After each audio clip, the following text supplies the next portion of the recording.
Hello there, ladies and gentlemen. Stand by here. Let's get this uploaded where it needs to be uploaded and sent around to the different places. Welcome, ladies and gentlemen. It is Friday. It's supposed to be my night off, but because I was not here last night, I wanted to be able to come on. I didn't want to short y'all. You know, I wanted you guys to get your full weekly dose of Bilbrey. And of course, Kate is down below doing the thing that she does in the duck. Always thankful for producer Kate. I think Josh and crew are over on his channel still talking about some Winchester fun. I think Josh has Miss Joan Ashley on, Lydia Carpenter, and Admiral Eric. Looks like he's just got off tour with like the Grateful Dead or something. He's got like 30 guitars back behind his head. I've never seen them like that before. That's good. I don't know what he's got going on. I think they're wrapping up. So I wanted to go ahead and start. I hate cutting in on Josh.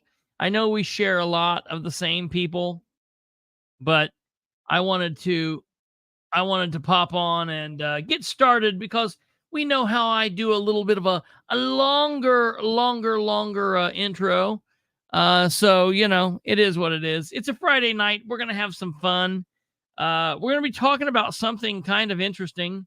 We're going to be talking about some national politics, which I believe have implications for local politics, or should have implications. And then we're going to kind of open it up to some questions.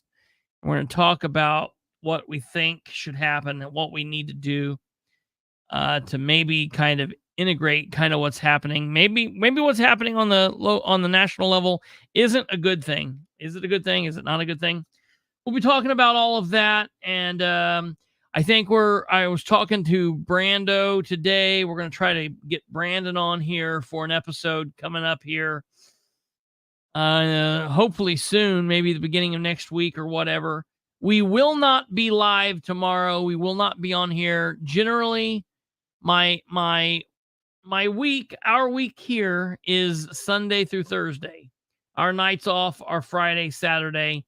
But when we are absent through the week, we'll try to do a makeup show either Friday or Saturday. So that's what we're doing here. I had a headache last night. I just couldn't power through it. Some headaches I can power through, but when you get the headaches that are like right here behind the eyes, I was like, I cannot power through that. So we're getting a little bit better with the ribs. I'm not have pain. I'm able to bend in ways I haven't been able to bend in like a week. Still have some soreness there, but it is what it is. I know we need the Rudster fixed. I've seen a lot of local conservatives blast Greg Pence for something today. Anyone know why? I'm certain I've not seen. Wow. Do you know who it was, Charlene? And if you don't want to say here publicly, you can always message me. I think it's probably for what we're going to talk about tonight. Hey, John Wargo. Happy to see you guys. Glad you're here. Happy to see all of you. Paula, Joey, Charlize, obviously. Lenny, Josh, who indeed. Are you kidding me? Joshua, Civic Duty, Kimbrell on the other channel, Civic Duty channel. Josh, who? Are you kidding me? That's hilarious. We will flip to live at 9:15 whether Josh is finished up or not. I just now saw that. That's hilarious. Oh, yes. Hold on. I'm going to go, Charlize. I won't say who it is, just so we never out anybody, because I don't want to out you since we've publicly talked about you sending it. So I won't even read what it is, but I'm going to go look. That person and I are friends, so I will look.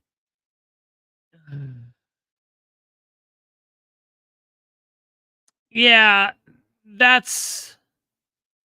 Listen, really a smart statement. What that person posted is really a smart statement.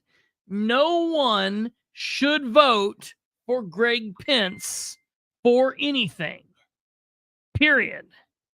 Greg Pence is a tool, and I don't know how else to say it. I'm not a big fan. I'm not a big fan of Mr. Pence. Either one. Mr. Pence 1 or Mr. Pence 2. Brother or brother. I just don't like either one of them. Although I will say, I've always wondered who Greg Pence reminds me of. Mike Pence's brother. Did you know that Greg Pence and Mike Pence are brothers? I've ever told you this? No, I don't mean, do you know who Greg Pence looks like? He looks like his brother. No, he looks like Pee Wee Herman.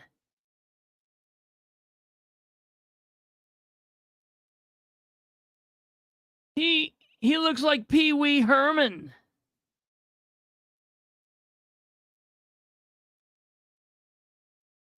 You see it, right? Yeah, Kate sees it. Greg Pence and Pee Wee Herman.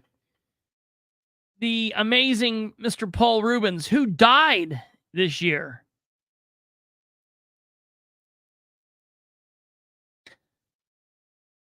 Anybody heard any news lately? All right, so here's what we're going to be talking about tonight. We're going to be talking about this deal with the incredibly bizarre,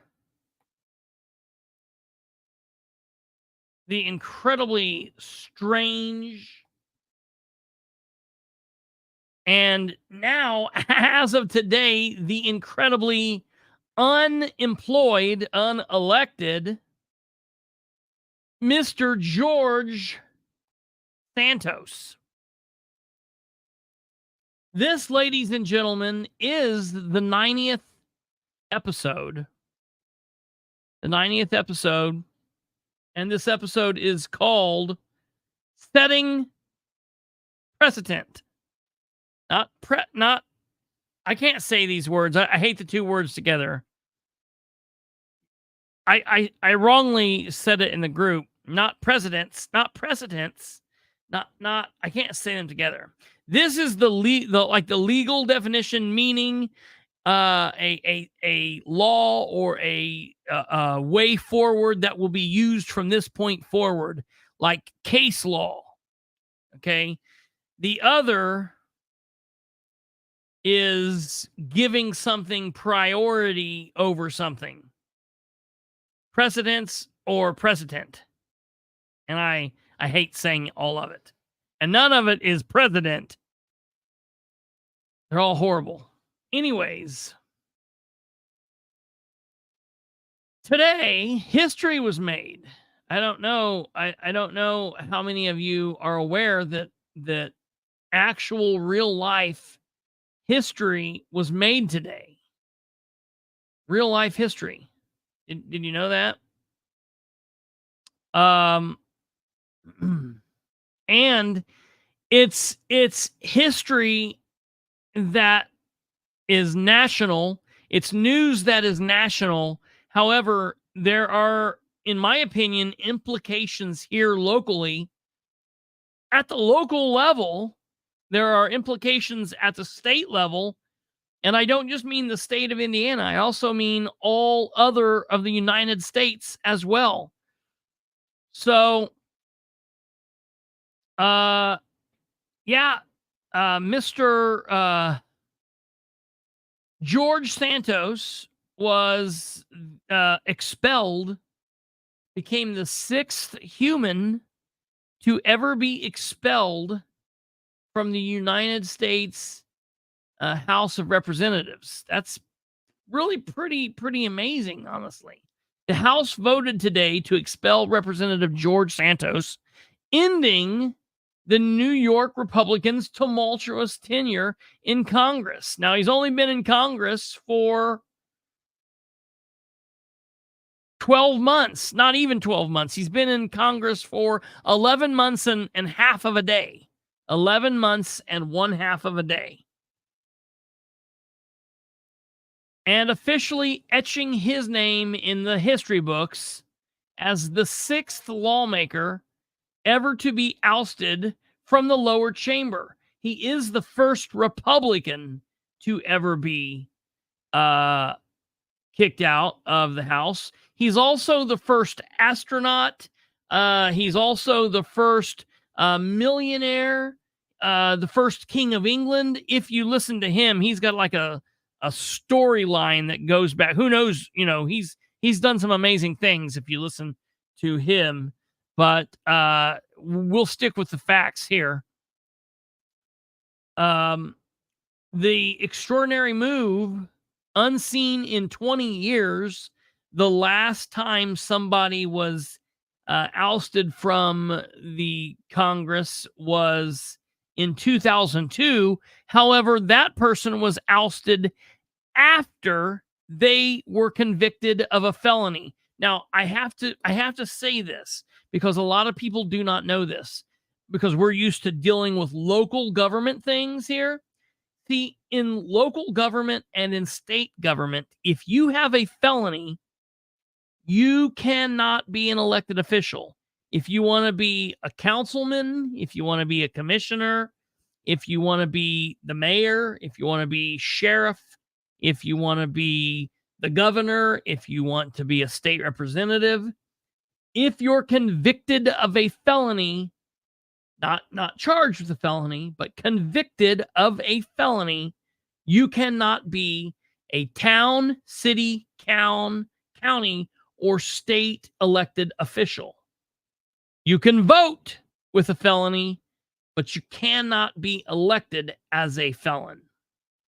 However, in a very bizarre and strange twist of fate, you can be a United States congressman or congresswoman and or a United States senator and or the vice president or president of the United States of America with a felony. You can be a felon and run for president. You can be in prison and run for president. You can be a felon and become president.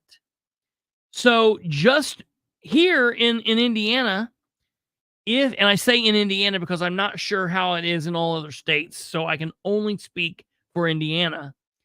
If you're the mayor and you're a sitting mayor and you are charged with a felony and you are convicted in your term, you will be removed from office. If you're a city councilor, if you're a commissioner, if you're the state auditor, if you're the Secretary of State, if you're an elected official on the local or state level in Indiana, you will be removed. You can be appointed to Delaware County Election Board with a felony. You're supposed to be. Remember the fight with Hampton? What? John Hampton getting him off. What? Well, so you say you can be appointed. You're saying, can you be appointed to the election board, like the actual election board, which is made up of 3 people? One is the clerk, one is a Republican, and one is a Democrat. Are you actually talking about the actual election board? Are you saying you can be appointed? Mr. Quirk was.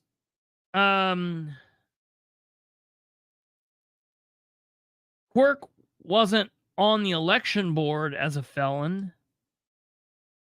Oh, I see what you're saying. No, okay. He wasn't on the actual election board.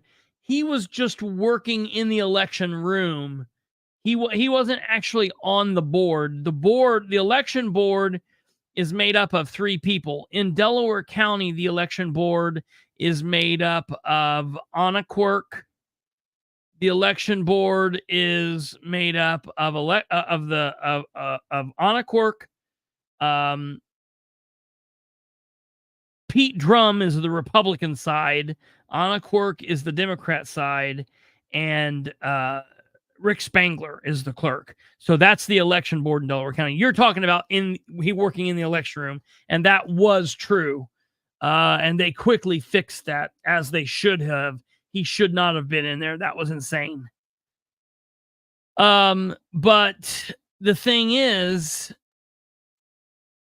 you would be removed from office if on the local or state election. But if you're a congressman, a United States congressman, and you're convicted of a felony, nothing says you have to give up your seat. Nothing says you will be removed. Quite possibly, you will not be removed. Depending on what it is, you may not be removed from office. Now, they can decide that they possibly want to remove you, and if they do, they need 2/3 vote. 2/3 vote.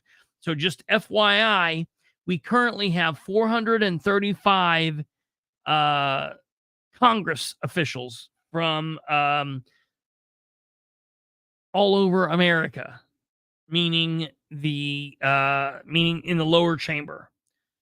And a 2/3 vote would be 290 people. So a mixture of Republicans and Democrats, we would need 290 of those 435 people to vote to remove you. And back in 2002, someone who was actually convicted of a felony was removed. Before then, it had been a long time. I think the first 2 people were the very first 2 people that were ever removed happened during the Civil War. So that kind of gives you a kind of a frame of reference of how infrequent this happens. Okay, so George Santos was elected in November. Election was November 8th, 2022. He was elected to New York's 3rd district, and he was a Republican. He was supposedly seen as a up and comer, a rising star in the Republican Party. He is a member of he's the first openly LGBTQ member elected to Congress as a non-incumbent Republican. And they welcome him in the first little bit, and then quickly there became problems, and he started seeing very bizarre. And now, before anyone gets started, I don't mean that because of the fact that he was LGBTQ. I mean it was because of his stories that made him seem a little odd, things that he was saying, things that he claimed, and people started punching holes in his election. What kills me about this guy is it's like 2023, bro. There is no way in hell that this nonsense would pass. Like, this dude literally acted like he was running in the 1800s and that nobody could ever figure this stuff out. Like, it blows my mind. It blows my mind, some of the nonsense that he was willing to claim, like, was the issue. And so that's really strange to me. So Democrats and some Republicans have tried two other times. The old saying, the third time's a charm. It really worked this time. It took those 3 attempts over 6 months, and it required large support from both parties to meet the inflated threshold, 2/3 of the chamber, for expelling a sitting member of Congress. The final tally was 311 votes for expulsion to 114 votes to keep him, along with 2 people that voted present and 8 people that did not vote, period. Okay? So, because the 8 people did not vote, instead of needing the 290, what they needed in order to expel him was 285. So, whether they voted or not, they cleared that because they got 311.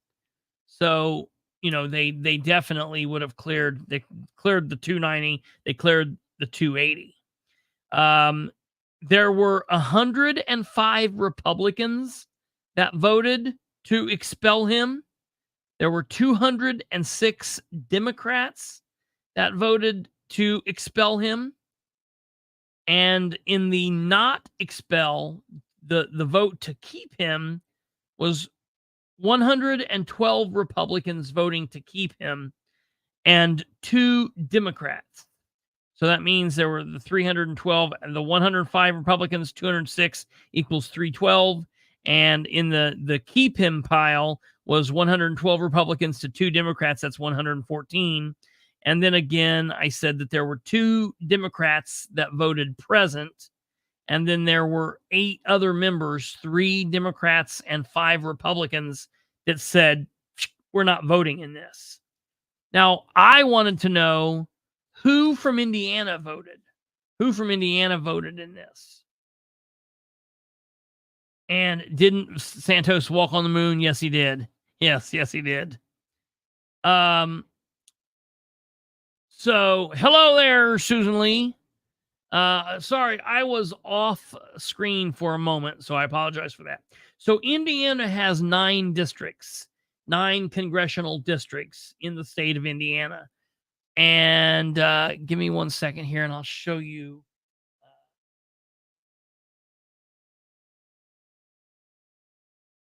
Districts. Give me one second here, and I'll show you that map and let you see kind of what it looks like.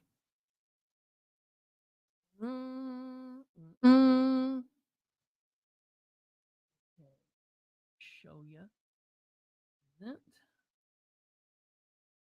screen. Present screen.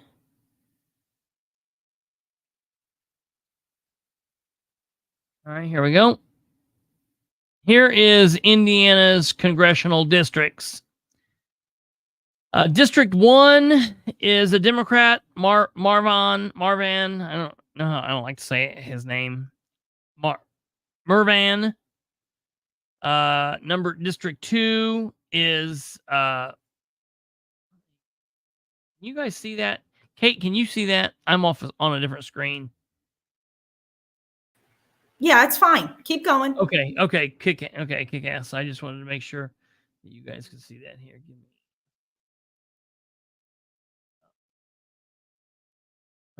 It is okay. Here we go. So, District 1, as I was saying, is Frank Mervan. District 2 is Rudy Yakim, a Republican, so Democrat Republican. The 3rd district is Republican Jim Banks. Blah. The 4th district is Republican Jim Baird. The 5th district is Republican Victoria Sparks. The 6th district is Republican Greg Pence. The 7th district is Democrat Andre Carson. The 8th district is Republican Larry Bucshon. And the 9th district is Republican Aaron Hochin. Okay, so that's the members of Indiana's congressional district. Okay, out of Indiana's 9 congressional representatives, 3 voted to keep him, 3 voted no on expelling, and 6 voted to expel him. All of the Democrats voted to expel him, and then all but 3 Republicans obviously voted to expel him. Banks, Baird, and Sparks, which are normally known as they try to be the more conservative, or seem to be the more conservative minded. They believe that. I don't know that I believe that, but they portray that. But interestingly enough, Mr. Pence voted yes on expelling him, and I think that's what drew that person's hate.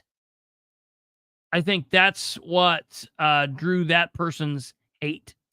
Now, that's just a little bit of the background on this situation. Okay, they did vote.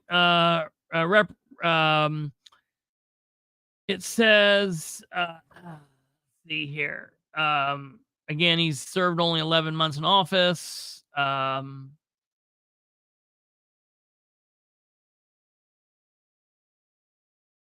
Democrats that voted against expelling him were Representatives Bobby Scott from Virginia, Nikem Williams from Georgia.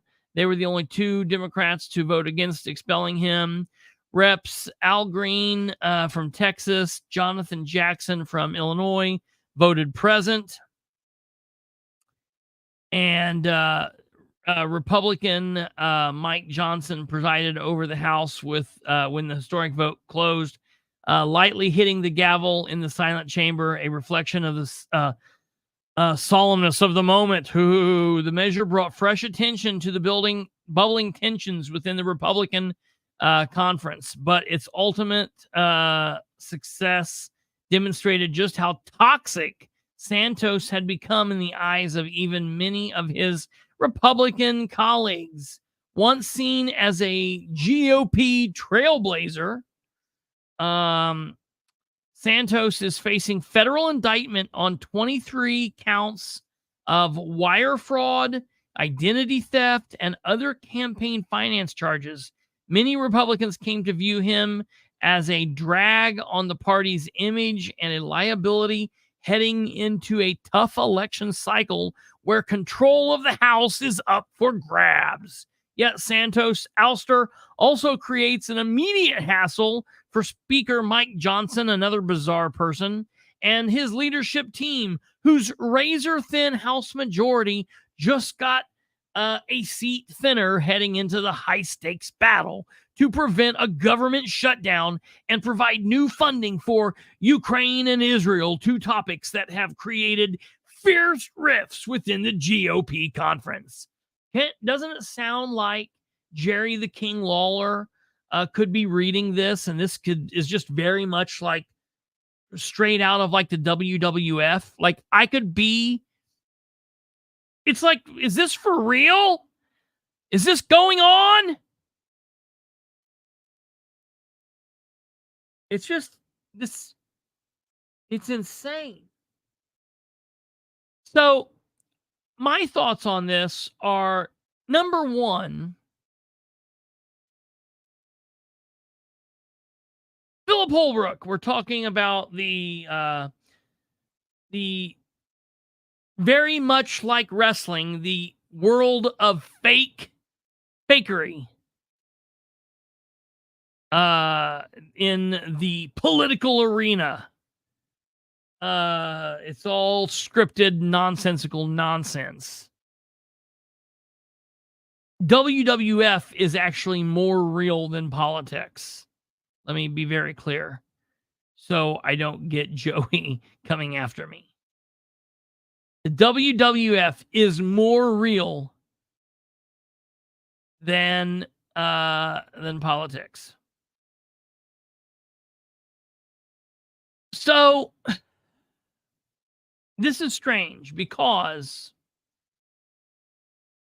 like I wrote earlier, you know, like him or not, hate him or not, believe him or not, be on his side or not, are we not still innocent until proven guilty in America?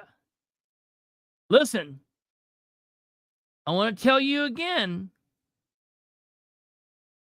he is facing federal indictment on 23 counts of wire fraud, identity theft, and other campaign finance charges. And you know, and just to be clear, facing indictment does not even mean criminally charged. You can be indicted and never be charged.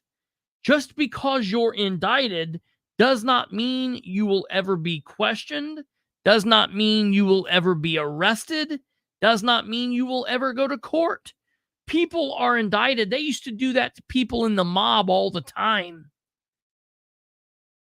That used to be a thing. They would just, you could, the famous line, a prosecutor could indict a ham sandwich. That's the whole thing.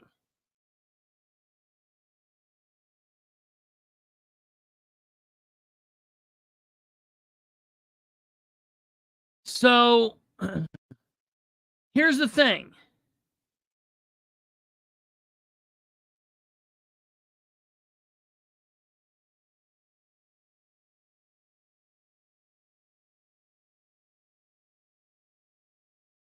Are we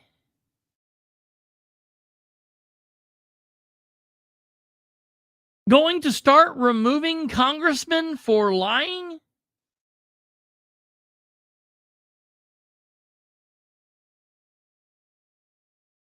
It does, Charlize. I agree with you. Charlize says, doesn't serving in Congress carry with it a higher standard of behavior than simply guilt or innocence? The question there is,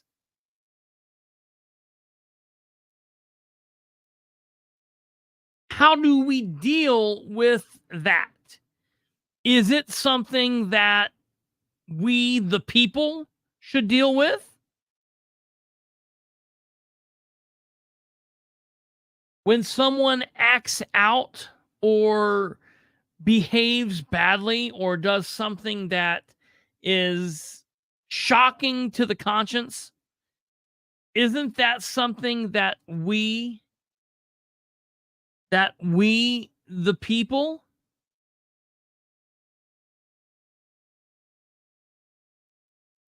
should deal with. I don't like George Santos, and I think that he should not be where he's at. And look, I can do this and look and see the next year's election. I know we counted it up the other day. It's under 195 days away. You know, we are less than a year from the general election. So how did this happen? How did this happen? And because I've had people saying, like, wait a minute, look what they did to George Santos. Can't we do that to John Sproles? Can't we do that to Dan Ridenhour? And I'm like, whoa. All right. So first of all, let's slow our roll and let's talk about what happened and then why it can or can't happen here to our people. So first and foremost, I want to say what happened today in the United States House of Representatives absolutely 1,000% can happen at the local level.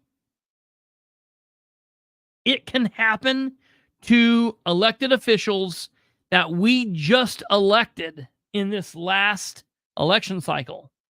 It can happen to local officials that we are going to elect next year.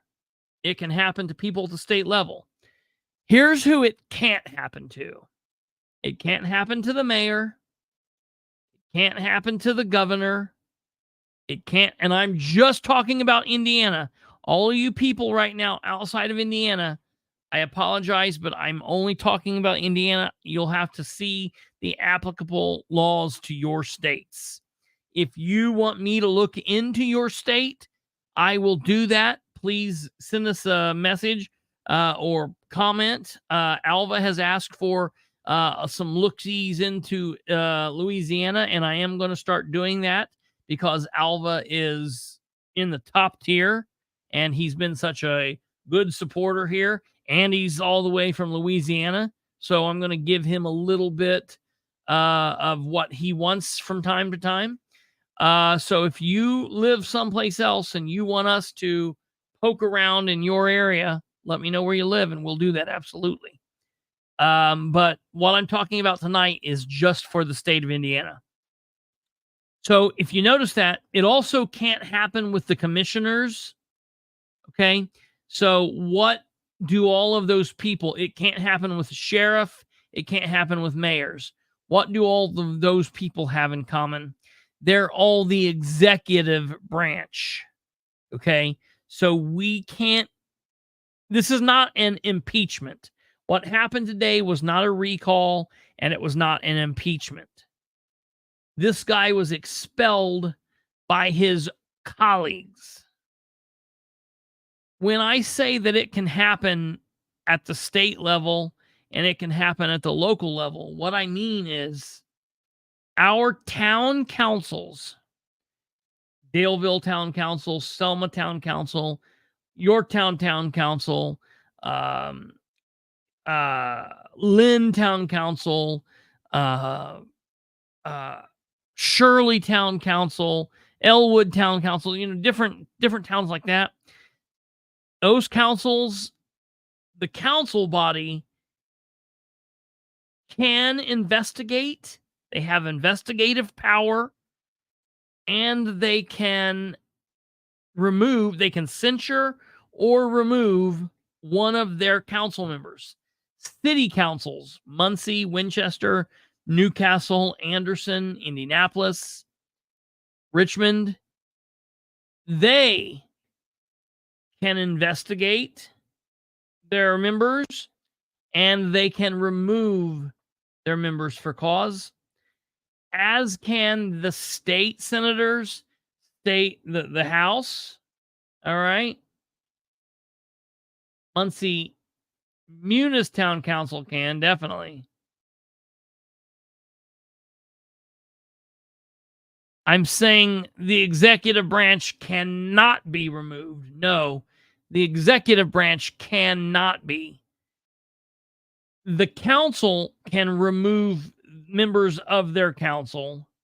So, for example, right now in the city of Muncie, our council is Jeff Green, Jeff Robinson, Brandon Garrett, Brad Marshall, Jerry Dishman, Roger Overby, Troy Ingram, Aaron Clark, and Rose Selvey for one more month, for exactly 30 more days.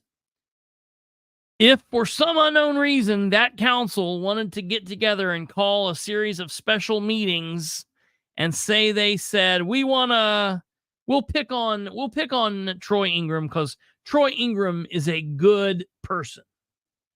Okay. We know Troy. Troy's a good spirit. If they said, we're going to remove Troy, they could get together, they could investigate his action, and they could, by law, censure him or remove him. They don't do it. It has been done. Indianapolis does it. Last time Indianapolis did it was just a couple years ago. There was a city county councilman that had been in trouble for child pornography. And they, in quick order, convened their subcommittee on whatever the subcommittee is. The subcommittee reviewed and investigated what they needed to do. They issued subpoenas. They talked with law enforcement. They did what they needed to do. They came back and they briefed the entire council, and the council voted to first they censured him, which pulled him off all of his standing committees. He would not resign, and they removed him. So that's the thing there. That happened. It should happen in Winchester. Well, I can think it should have happened in Muncie back in 2019 with John Hampton.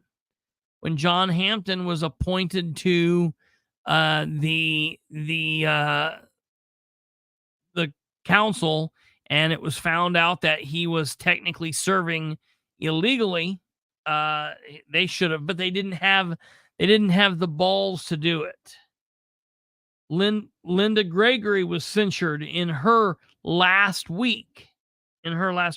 Oh, you missed it. You missed it, Joey Simpson. I even talked all about you and the WWF. You're going to have to go back and see what I said about you now. It was all good, I promise. Anyway, that's what you get for falling asleep. Joey wakes up and he's got the drawlings on his face.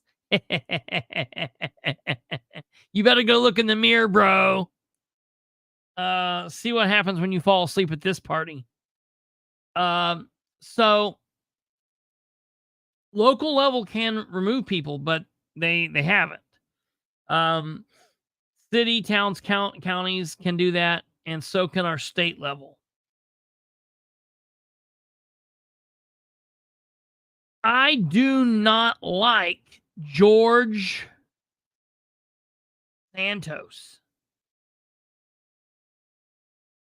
We've been talking about this in the group. Me and Kate and Brandon have been going back and forth about this and talking different things. And, this sets a very, very hardcore.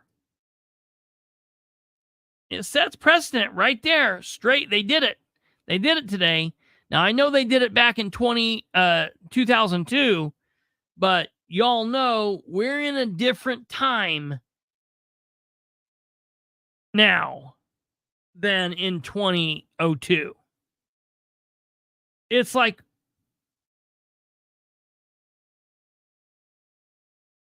we're on the moon. We're in Mars. We're in Zeta Reticuli, star cluster, compared to what life in America was in 2002.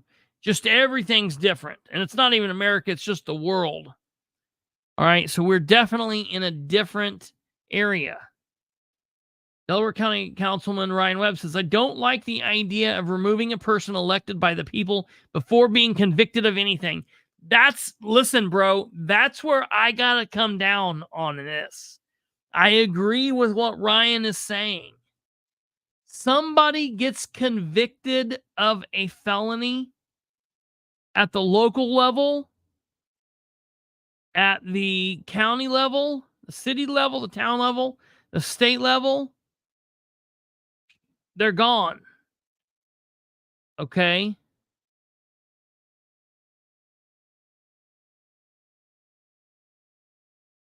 It's a world of revenge politics, and this is what can be scary. And let's look at it. Let's look at it here in Delaware County, or in Newcastle, or in Winchester, or in Madison County, where you've got one party running the show. Let's not even talk Republican, Democrat.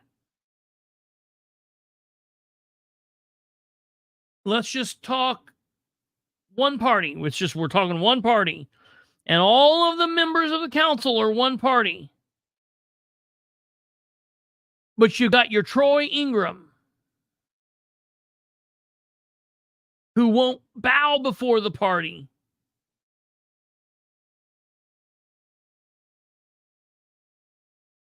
I'd say I could say Ryan Webb, but we know he's a lightning rod, and people can love to hate him, hate to love him. One of those two things. Troy Ingram, he's been, people like him no matter where you are on the political spectrum. The only people that really dislike him happen to be some of the same people that dislike Ryan, the Republican Party. So the Republican Party officials, Dan Ridenour, Brad Polk, Aaron Clark,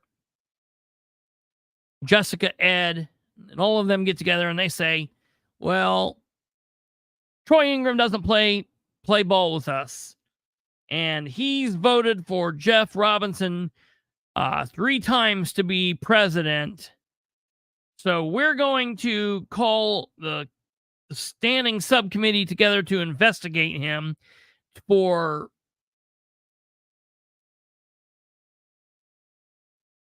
X, Y, and Z. And the full council is briefed on what they find, and they find that, he's not acted as a good counselor could, because when the entire council is one party, they can, not being a good party member can be seen as not being a good councilman. So they can vote to remove Troy Ingram because he voted to elect Jeff Robinson for some reason. Now, that's total trash. This is all hypothetical, obviously. This did not happen. It's not happening. I'm just spouting this out. There are people I don't like, but I don't believe they should be removed from office unless and until there is something very egregious that happens. Now, listen, I also believe that is put in place for a reason. All right? I don't believe lying. I don't believe voting a different way. I don't believe disagreeing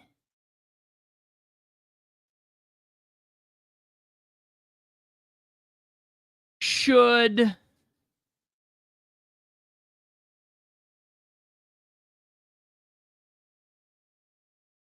have anything to do with this come into play here. I think that this tool should be used if and when an elected official on the councils, notice this is all legislative body stuff here, okay? Legislative body. So the Congress, the State House, No, it's not the executive branch. It's legislative body. They have that tool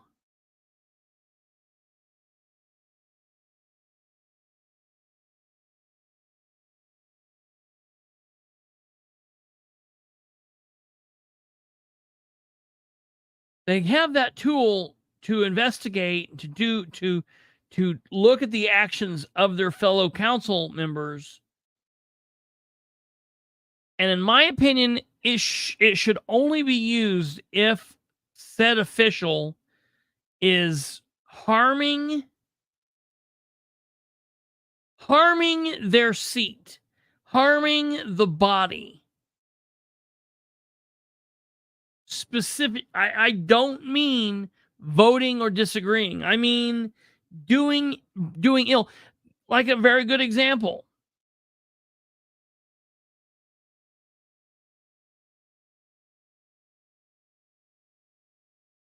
Taking off, and there could be some that could disagree with me here. Say, because you have the state law that says elected officials only have to work 1 day a year. That's the problem I get into here with this. Then you get Lisa Friend, who does that, works 1 day a year, and then takes off and moves to Montana. Okay. That's different than if Lisa Friend gets selected to the council in Winchester, goes in and goes to the January meeting, goes to both meetings in January, goes to both meetings in February, goes to the first meeting in March, and then just says, you know what, I got busy, I'm not going to any more meetings. But she was around town. She lived in town. She lived in Indiana. She was a resident of Winchester doing her thing, but just didn't go to the meetings. Then I don't think there's anything that the council could do to her. But when she leaves the state for 6 months at a time and leaves, now the question is what she's doing legal? She's still taking money. She's not serving on the council. She's set up residence in another community. I think the council in that time, I believe they have the ability to investigate that. I believe they have the ability to issue subpoena. I know they do. They could find out what the deal is. They could hold a hearing. She could attend or not attend, and they could make a decision. And they could expel her with 2/3 vote. And that would be that.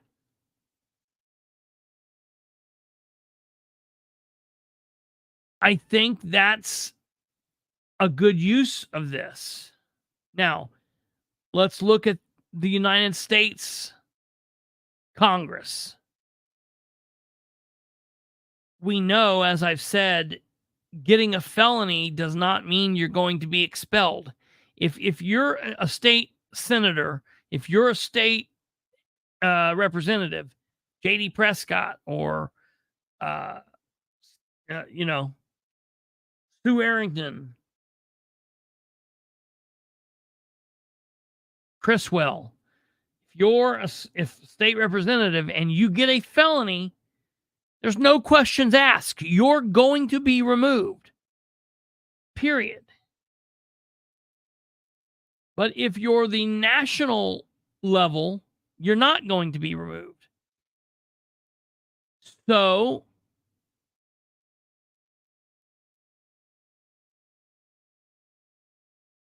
I believe they should have the power to investigate, find out if that felony causes shock to the conscience, if that felony causes harm to your seat causes harm to the constituents, if it caused for you to be removed, they should have that ability. But to remove George Santos because he's lied, hell, all 435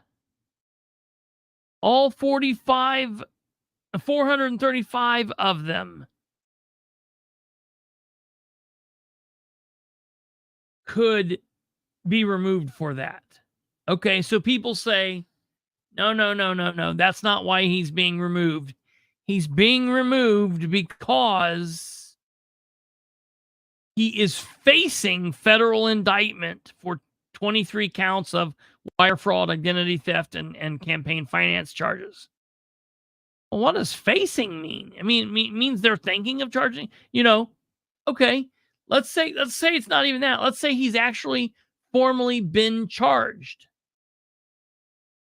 Well, let's say they charge him, they put that up. I can tell you firsthand, I know and I have heard of people being charged.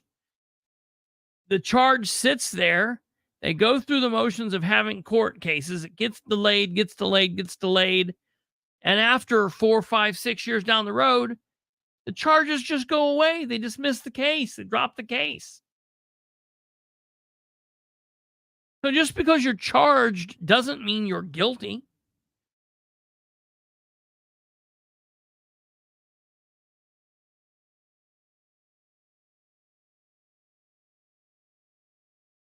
That's interesting. That's interesting. Because do you remember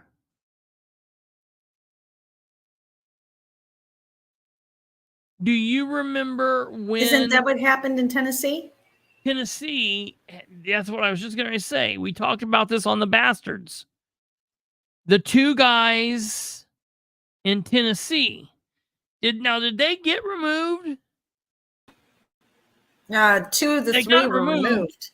But did they put them back in? They went back to their home districts, and the home districts have to vote somebody in as the interim until they can hold an election. And they were both put back in to the seats they'd just been vacated as the interim. And then they had to run for office again because there's no law that says in Tennessee, if you're expelled, you can't run again. So I think they both ran again, and I think they were both reelected. I'm looking here to see. So they were the Tennessee state representatives. Ooh, it's not looking like it. Oh, really? Well, because none of them look like this, I don't think. I don't think any of them. No, they were both African American, weren't they? Yeah, right. They were definitely. Oh God, let me see what's going on here. All right, Gov Tracker, United States senators representing Tennessee, senators, representatives. Okay, let's see. Right, I want to see the representatives.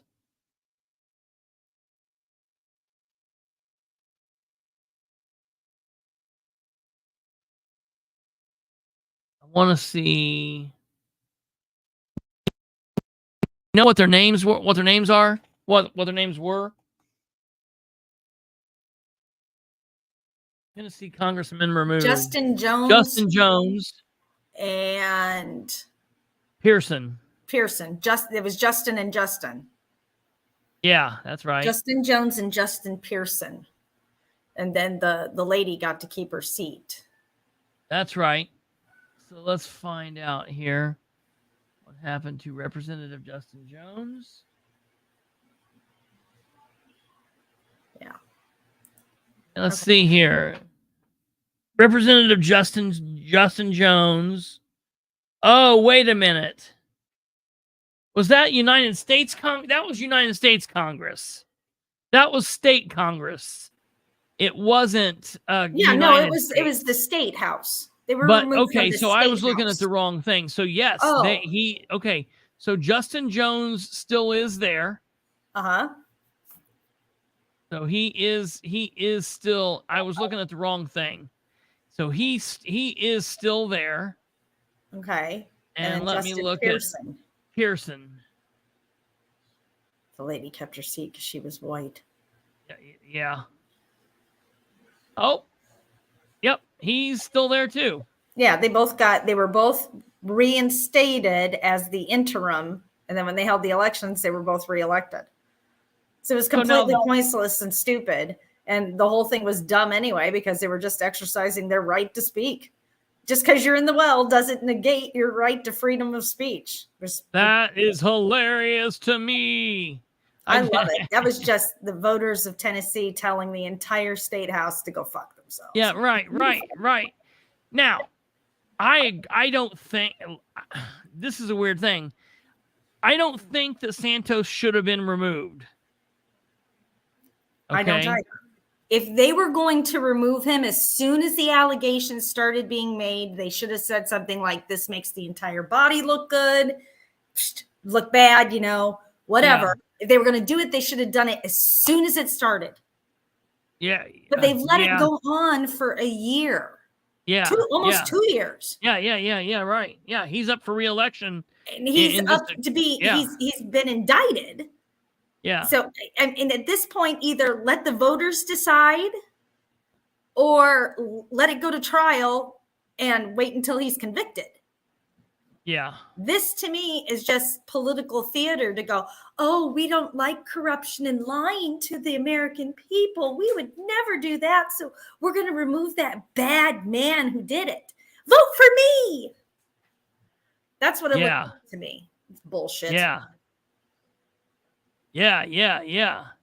Meanwhile, they gave a U.S. senator under indictment for bribery, and he's still in. Yes. Well, what about Mr. Fang Fang? Yeah, right. You got a guy in the legislature who's banging a known Chinese spy. Yeah. Oh, he's fine. Just leave him there. He's good. Yeah. Absolutely. Where is the line?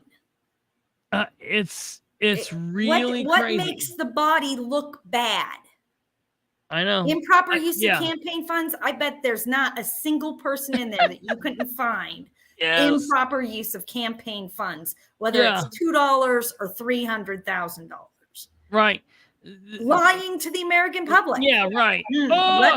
They're a politician. Isn't that kind of a politician by definition? Liar extraordinaire. And I'm going to be honest, wire fraud, if you look at some of what can be called wire fraud, it's very scary. Oh, yeah. Like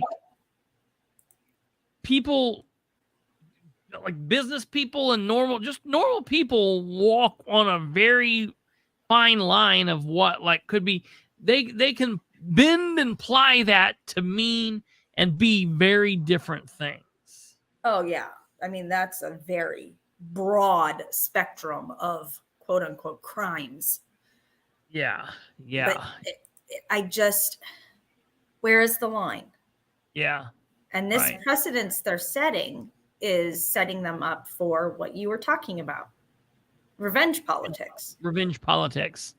Absolutely. And you need a 2/3 vote. So I'll bet there are Democrats in there who have made some enemies in their own party. So the Republicans say, we're going to get rid of, this one. And they find 30 Democrats who hate them and get them to vote with them. Because they're the Republicans are the party in power right now. Yeah. And you use some bullshit excuse. Well, he's being indicted. But he hasn't been found guilty. Yes. But it makes us look bad. Yeah, right. Right. Well, and that's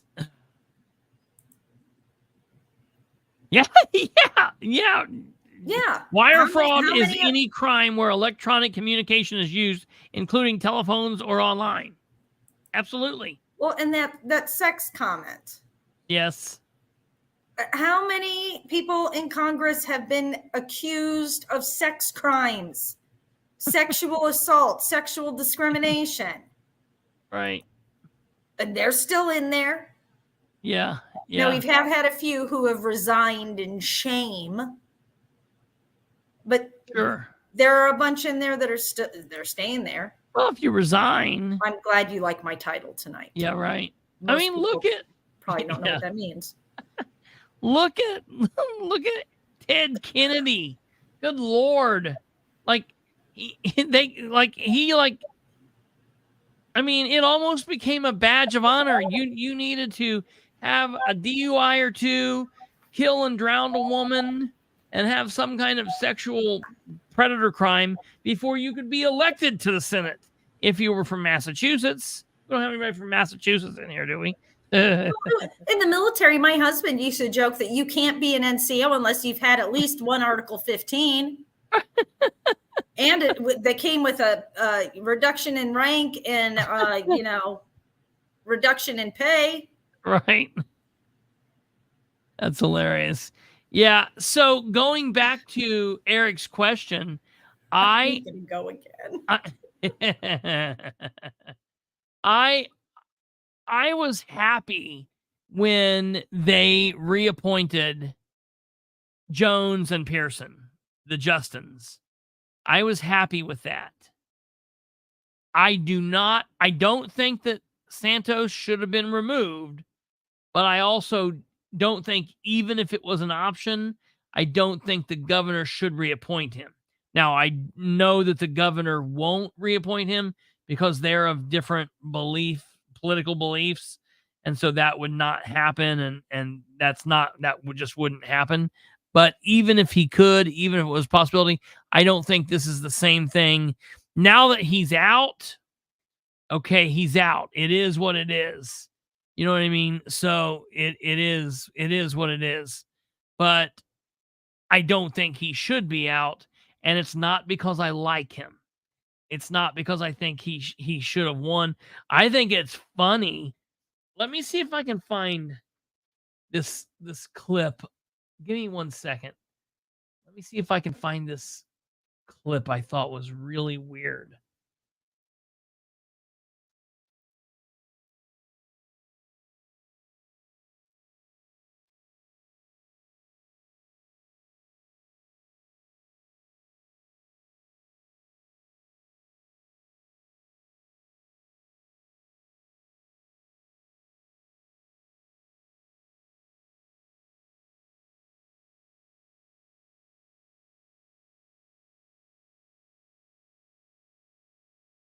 God.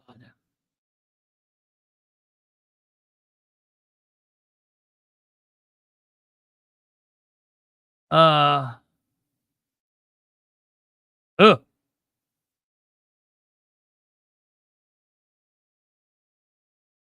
I was looking for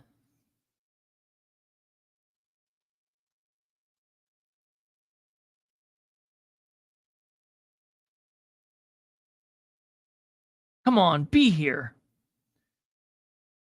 Dude, the internet sucks.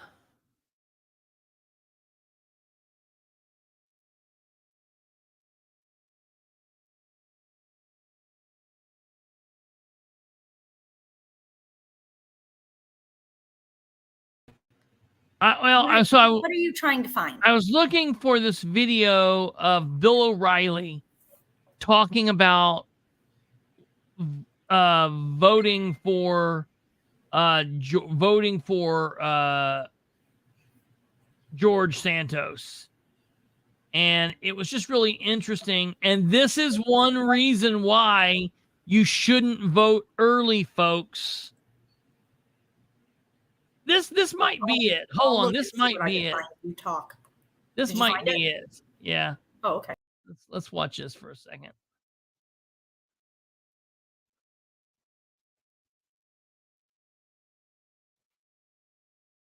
Third District, New York. So Santos is my congressperson is George Santos. I voted for him. Okay. 3rd District, New York. So Santos is a compulsive liar. That means he doesn't even know he's lying. So he lied about everything: his education, his family, his business, everything. So he's got to resign. Now, I got letters. I'm going to read some. All right. What aboutism? Oh, what about Joe Biden? He lies all the time, too. Okay. So what? So what? He got old. Life isn't fair. You're never going to punish all the miscreants. This guy, Santos, is so outrageous. He runs for Congress on a fraudulent basis. He's a fraud. So a voter like me, all right, and I didn't do a background check on Santos. I didn't. I voted for him because the guy running against him, Zimmerman, is a loon, a progressive loon. And I said, anybody but Zimmerman. But now, if I had to vote again, I'd vote for Zimmerman because Santos is a fraud. You can't run a government by allowing a guy to lie about everything. Anybody but Zimmerman. Anybody but Zimmerman. But if I had it to do over again, I'd vote for Zimmerman. Listen. When he's running for office, you can't. Billy. You can't keep going, what about? Yeah, Joe Biden lied, and it's wrong, and he should be held to account. He won't be, but Donald Trump said things that weren't true as well. All right, that's always going to take place. But to run on an election basis where I have to vote, and this guy's defrauding the whole process, you can't have that. He's got to go. He will. There's no way he's going to be sworn in today, but he's not going to keep it. He's got to go. Cannot run a country by condoning dishonesty, by saying, oh, yeah, we know it's bad, but look at that other bad. You don't condone bad behavior by pointing to other bad behavior. So this was I remember watching this. I remember watching this. This was like, well, it was the 3rd of January. I remember watching him say this. And there's another one where he's on, I think he's on with Beck. But we got the point there. There's another one where he's on with Beck, and he's talking about how he voted for this guy. You heard, because he's better than the loon Zimmerman. But a lot of these people voted before all of the shit came out, because he was a trailblazer. He was up and coming. Everybody loved him. And they thought one of those things, where they're like, oh, look, he's part of the LGBTQ community. And now, this is not me saying this, and this is gross. Like, we've got one on our side now. That's how people think about this. That's why I don't like doing that kind of stuff. I don't like that's not important to me. What someone's doing in their private time, I'm happy for everybody. Let's rock and roll. All right? It is what it is. So, I think that's interesting. It's another reason why you shouldn't early vote. Because you go vote early. You vote 2 weeks before the election. And then that last minute bomb comes out. And you're like, oh my God, I voted for, a psychopath. But it's because I voted on the first day of early voting. And hell, here in Indiana, early voting is like 30 days. So,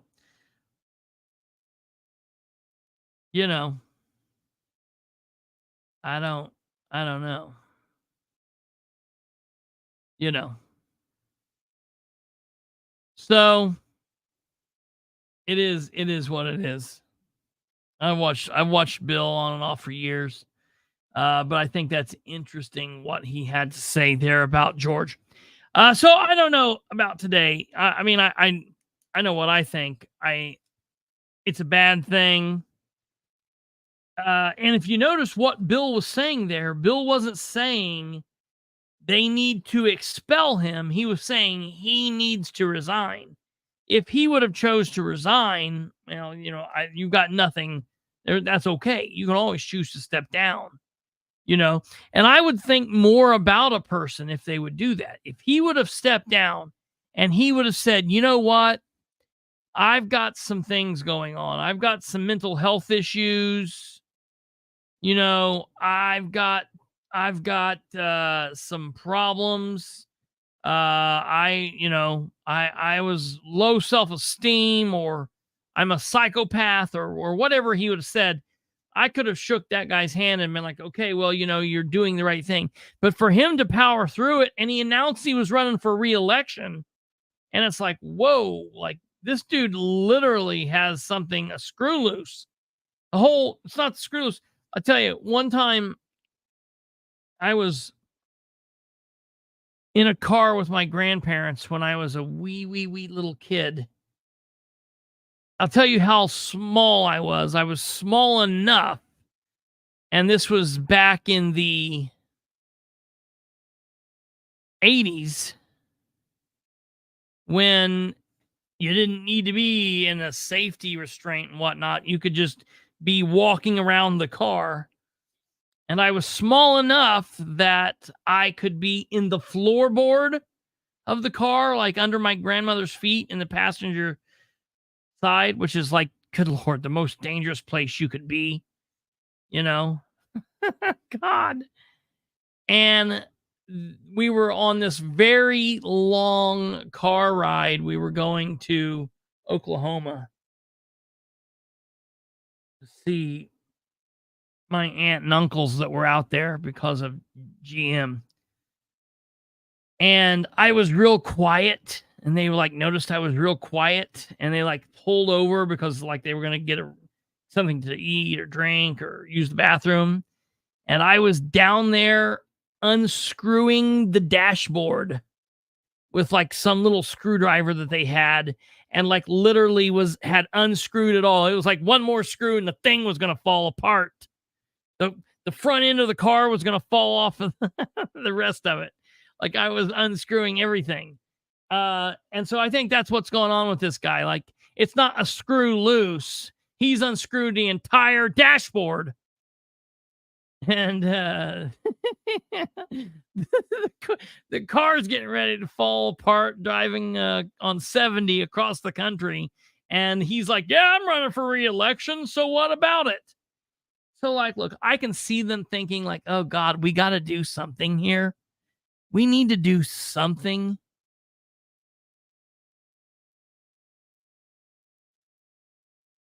But just give Bilbrey a screwdriver and he can make things happen. That is a true statement.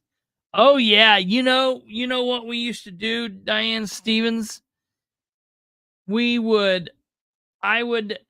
My grandma would sit low in the seat. She's short anyways.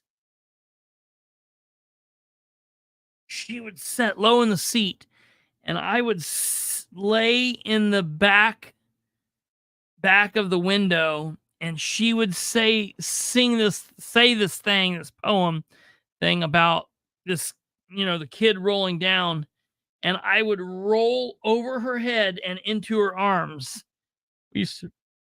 I was a weirdo. We used to do this thing doing that, but that's got nothing to do with the story. But yeah. But the thing is, just what they're doing here is a major precedent that they're setting for the future.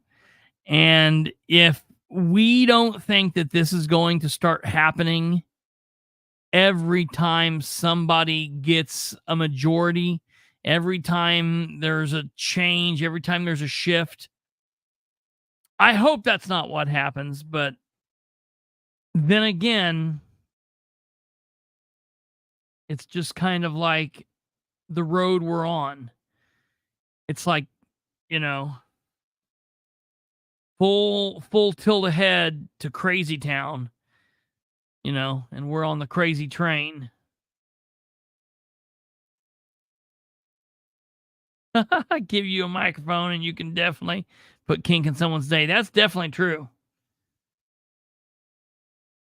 Was a weirdo. Yeah, definitely was. I am certainly not still a weirdo, but I definitely was.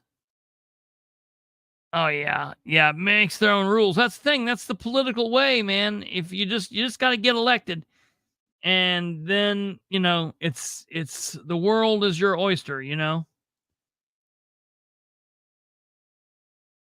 I think I might still be a weirdo. So that's it with that. The only other thing I want to say, I want to look here. Give me 1 second. I don't know if I want to get into this or wait until Sunday. You on the said Muncie we were going to stuff. be talking about some Sproul stuff last night, and then you got a headache. Yeah, and I'm trying to think what the Sproul stuff was. Oh yeah, I can do the Sproul stuff real quick. Okay, good. I can talk about the Sproul stuff real quick. It's not anything crazy major. It's everybody's still waiting. We're like all waiting around to find out what's going on with this deal with this death that occurred in the jail. And oh, whoa. Let me see here. Did they wait a minute?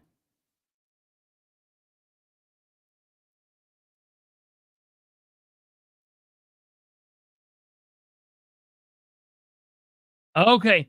Shoo-wee. I thought he doubled down, and I thought he blocked me from the Henry County Sheriff's Office page, the other one too.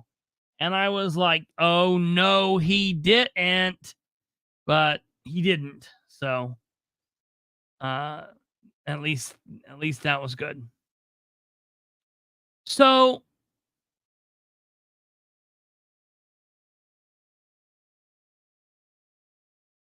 what day was the death? Black Friday, the 24th. It was 24th.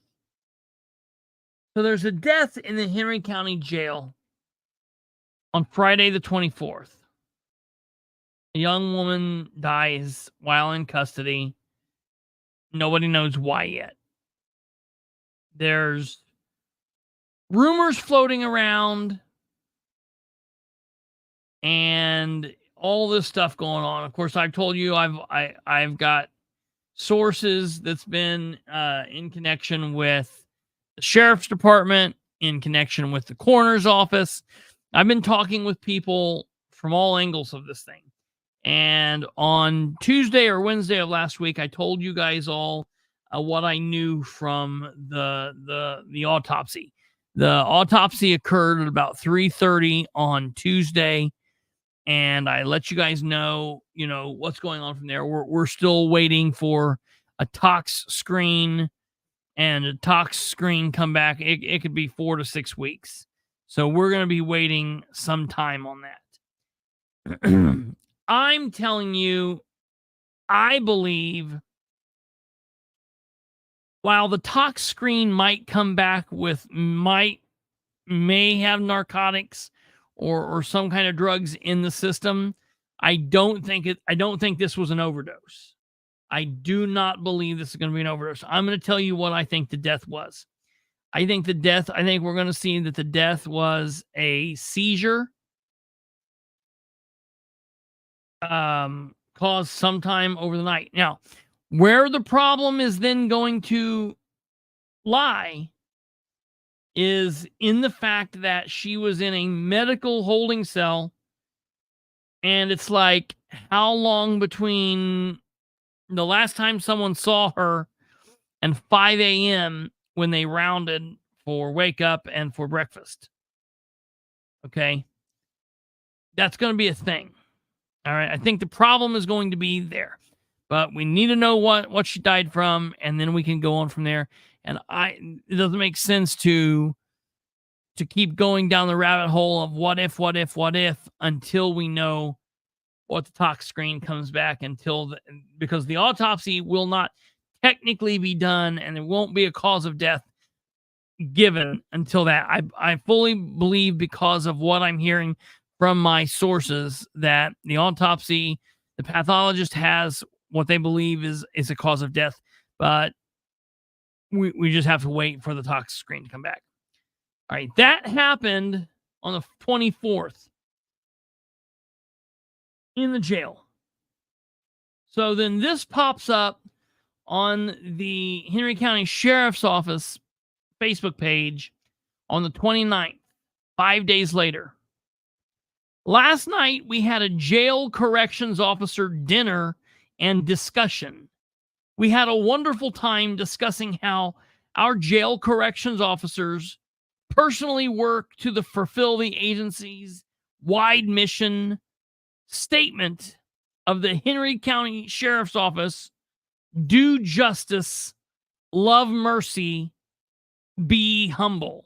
Now, what Southern country woman's bedroom with the barn doors connected to it wall did you peel that saying off of, Sproles? What in the John Deere wife, the new age farmer, country girl crisis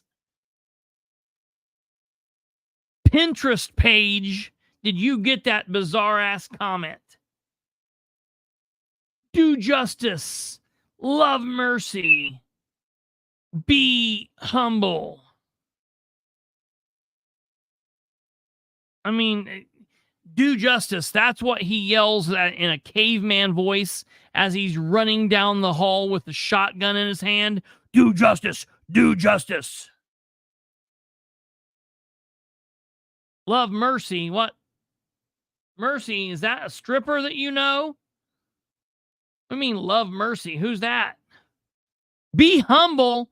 Sproles does not know the first thing about being humble. That man could not be humble if his life depended on it. We spoke of the importance. We spoke of the importance living out. We spoke of the importance. I think you left out an of in there. We spoke of the importance of living out the biblical golden rule of Matthew 7:12. ESV. So whatever you wish that others would do to you, also do to them. Now, I am a believer. All right? I'm a Christian. I am a Christian. I believe that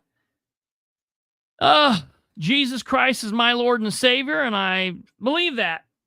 And I'm happy about that. I think that's wonderful. I love it. It's wonderful.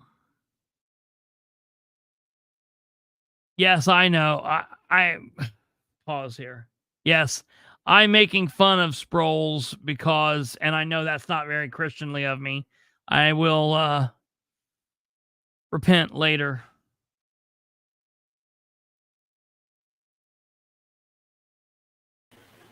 I'm just saying. Don't you dare repent. Repenting means that you promise not to do the shit again. Yeah, right. And I expect you to do it a lot more. I will make fun of Sproles anytime I get a chance. Yes. I think I'm redressing my government. I think yes, God gave me a brain to be smart and to be strong and to redress my government. And I think if anybody needs redressed, It's Sproles.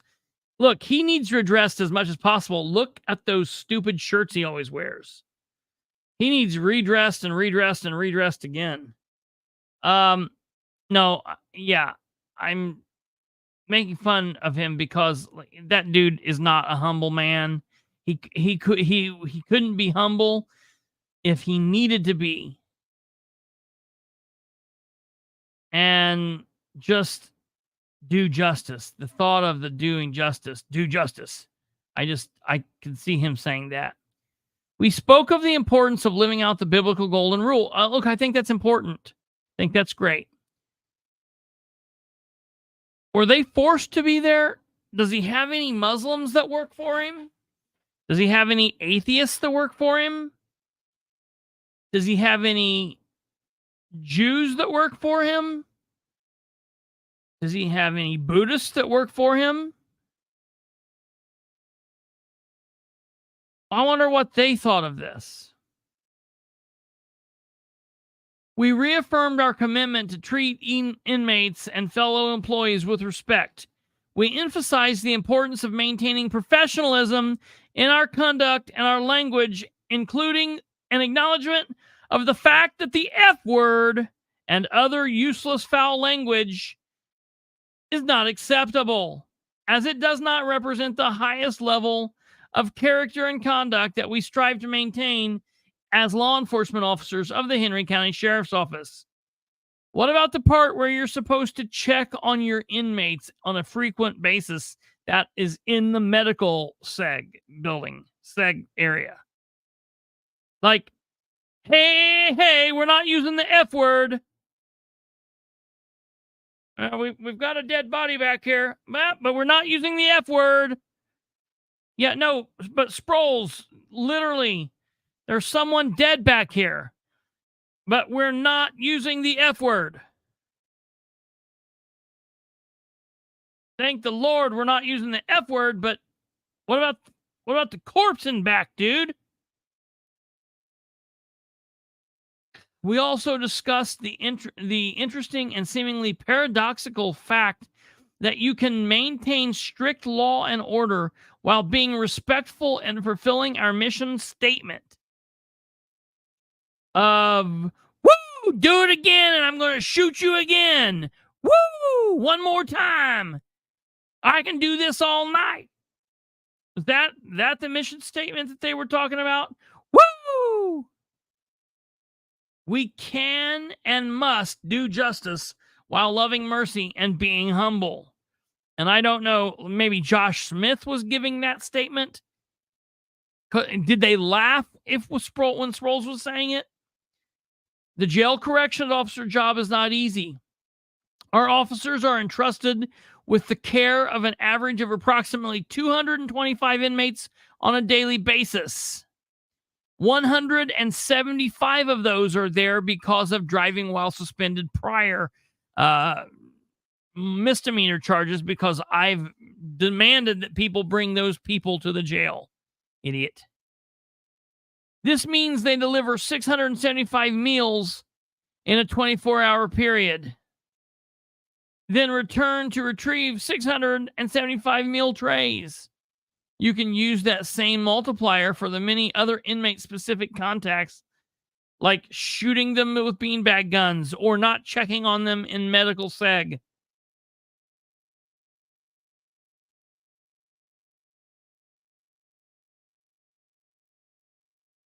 I want to say a special thank you to all of our wonderful corrections officers, including Jail Commander Stacy Guffey and Assistant Commander Daniel Martin. It is important to note that for the first time in many years, we are fully staffed at the jail with a waiting list of applicants. Well, then what is going on in the jail? Listen to me. I am in no way or shape making fun or light of the men and women that work in the jail, the men and women that work for the sheriff in the road capacity, in investigations, in SWAT, or any other special capacity or any capacity at all. I think it's very clear on my channel that I have talked many times about the fact that I am a former police officer, and there's nobody that's more pro law enforcement than I am. I also think it's been very well understood on this channel that I think that John Sproles is a complete and utter loose cannon nincompoop. I think he is not a police officer. He is a pretty boy with some kind of hero complex, living some kind of weird midlife crisis, childhood fantasy, kind of bizarre ordeal. He did not join the sheriff's department for service. He joined it to become the sheriff. He joined it for power. He joined it for money. And he is out there playing with toys and people's lives on a daily basis.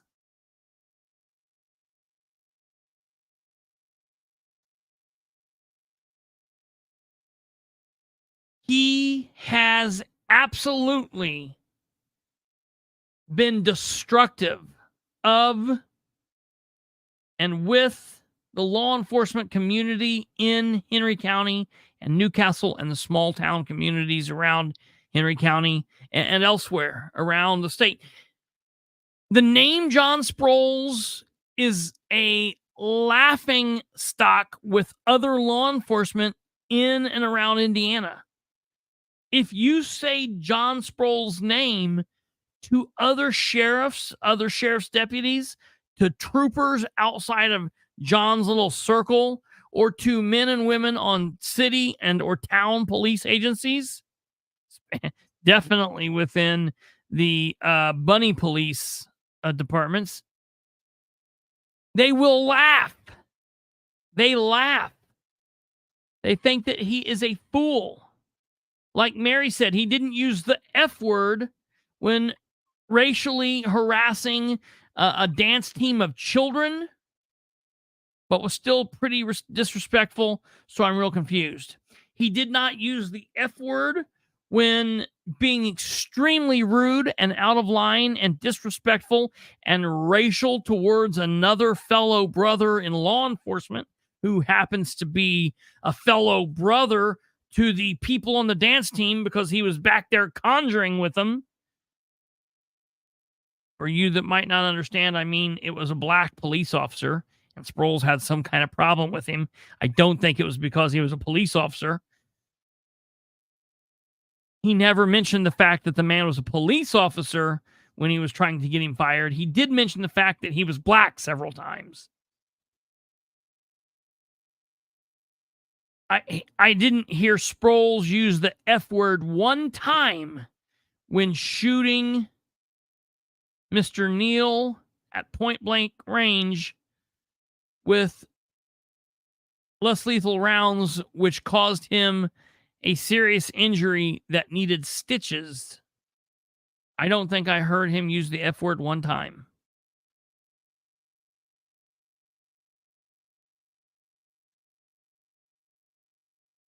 Cop beanbags himself.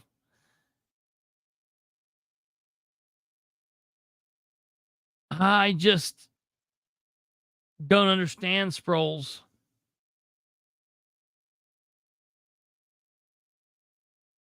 Here he is with the crew. I feel sorry for them. I feel sorry for many of them because a lot of them I know are young and just coming into the job, and they are impressionable, and they are being taught by him and people under his lead that are all trying to appease him. I really hate it for those on the road that are coming on as new officers, and they're being sucked under his wing, because he will forever, I shouldn't say forever, he will for a generation affect law enforcement in Henry County. There will be young bucks that come in underneath him. And yes, Sproles, I said buck. Don't fire me or fire at me. there will be other FNGs like him. He's an FNG himself still. You know, he's only been on there. He's only been on the sheriff's department for 4-ish years. There'll be other newbies that come on with him, and they will get sucked up in his nonsense. And they'll be, if you're taught wrong right off the bat in law enforcement, that it's hard to correct that out of you. So it's really scary. But I corrected his post and I shared it to him here. And here's the correction I made. Do justice, love mercy, be humble. And the do justice has him in some of his most favorite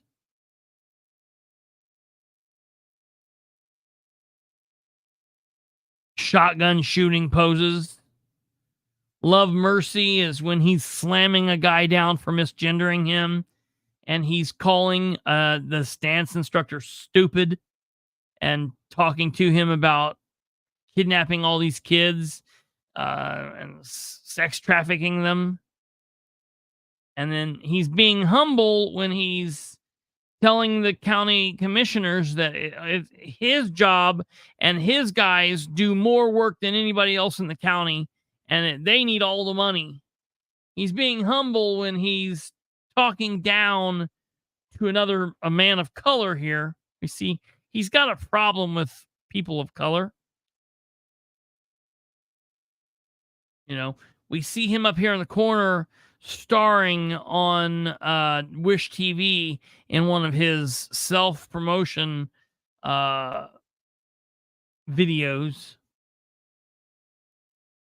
So he's living up to this biblical quote, do justice, love mercy, be humble. The problem is he doesn't know how to do any of those things. John Sproles, I'll be praying for you. And I'll definitely be praying for the people of Henry County. All right, ladies and gentlemen, that's going to do it for this evening. I hope you got something out of this. We're going to be talking more in the future about what's going to be happening at the State House. They just had their organization day the other day, and they've put out basically what their agenda is. So I'm going to have Brando come on and talk to us about that. And we're going to talk to you guys about what we're going to be looking at the state government. So we'll be talking about that. And we'll be following what happens because of this precedent. I mean, every time they keep messing around with things because they're trying to take out the other side or their enemy, they forget that one of these days the shoe will be on the other foot. And it'll happen all over again. And it just sets us up for the back and forth. He said, she said, bullshit. It's all about the he said, she said bullshit. Isn't that a song? I think it's like Fred Durst or something. Well, whatever. I know it for some reason. I'll have to look it up when we get off here, but it's not good, folks. You guys have a great weekend, a great rest of your weekend. Have a good Saturday, and we will see you back here bright and early, late at night, 9 p.m. Eastern on Sunday the 3rd, December 3rd. You guys take care. God bless. Have a good evening. And we will see you then. We'll have some more news about what's going on here in Muncie. I'll have some interesting comments and goings on about the record requests I've been sending in here recently. Oh, and we also will need to be talking more about what's happening with the solar farm. So you guys take care. Have a good evening. God bless. And we will see you on Sunday at 9. Goodbye.